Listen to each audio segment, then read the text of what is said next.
नमस्कार, मैं हूं निवेदिता। ममता बनर्जी को जहां बीजेपी की तरफ से बंगाल में किया जा रहा शोरगुल रास नहीं आ रहा, बीजेपी की मौजूदगी जहां उनकी आंखों में चुभ रही है, तो उसके लिए जो उन्होंने रास्ता निकाला उसके लिए संविधान उन्हें इजाजत नहीं देता।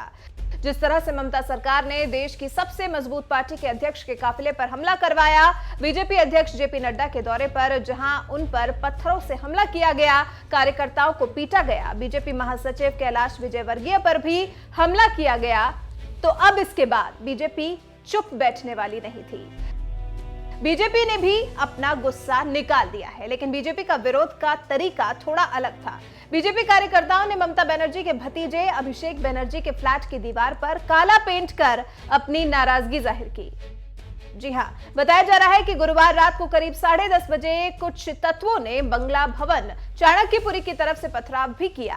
राजधानी में टीएमसी मेंबर्स के रेजिडेंस कम ऑफिस से 2 घटनाओं की सूचना मिली थी। पहले सूचना में प्रदर्शनकारियों का एक समूह बंगला भवन में पहुंचा और कई जगहों पर काला रंग पोत दिया। दूसरी घटना वो रही जहां अभिषेक बनर्जी के घर की दीवार को काला कर दिया गया।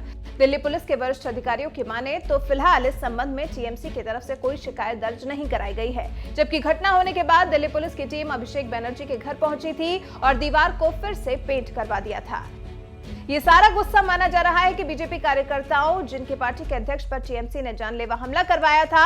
हालांकि टीएमसी ने इस मामले से साफ इनकार किया है और उल्टा बीजेपी पर ही हमले का आरोप मढ़ दिया है। बंगाल में तृणमूल कांग्रेस की तरफ से दावा किया गया है कि भगवा दल के कार्यकर्ताओं ने ही अशांति पैदा करने के लिए माहौल भड़काया था। टीएमसी के वरिष्ठ नेता सुब्रत मुखर्जी ने कहा कि क्या ये बीजेपी का राज्य की सत्तारूढ़ पार्टी के ऐतिहासिक रिपोर्ट कार्ड से ध्यान हटाने का प्रयास था।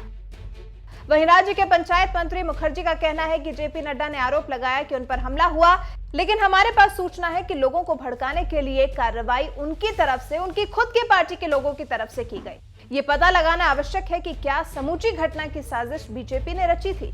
वहीं पश्चिम बंगाल पुलिस मामले में न्यूट्रल नजर आ रही है। पुलिस ने ट्वीट किया, स्थिति शांतिपूर्ण रही। बीजेपी के राष्ट्रीय अध्यक्ष जेपी नड्डा आयोजन स्थल डायमंड हार्बर दक्षिण 24 परगना सुरक्षित पहुंच गए। कुछ राहगीरों ने छिटपुट और अचानक से उनके काफिले के पीछे चल रहे वाहनों की तरफ से पत्थर फेंके। पुलिस के मुताबिक हर कोई सुरक्षित है और स्थिति शांतिपूर्ण है।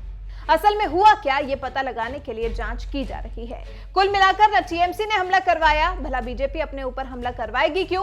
पुलिस के मुताबिक कुछ उपद्रवी आए और उपद्रव करके चले गए, लेकिन इस बात को मान लेना मुमकिन नहीं है, क्योंकि पहले बीजेपी के काफिले पर हमला हुआ और उसके बाद ममता बनर्जी के भतीजे के घर पर भी कालिख पोती गई। मतलब तनाव बंगाल में बहुत ज्यादा बढ़ गया है।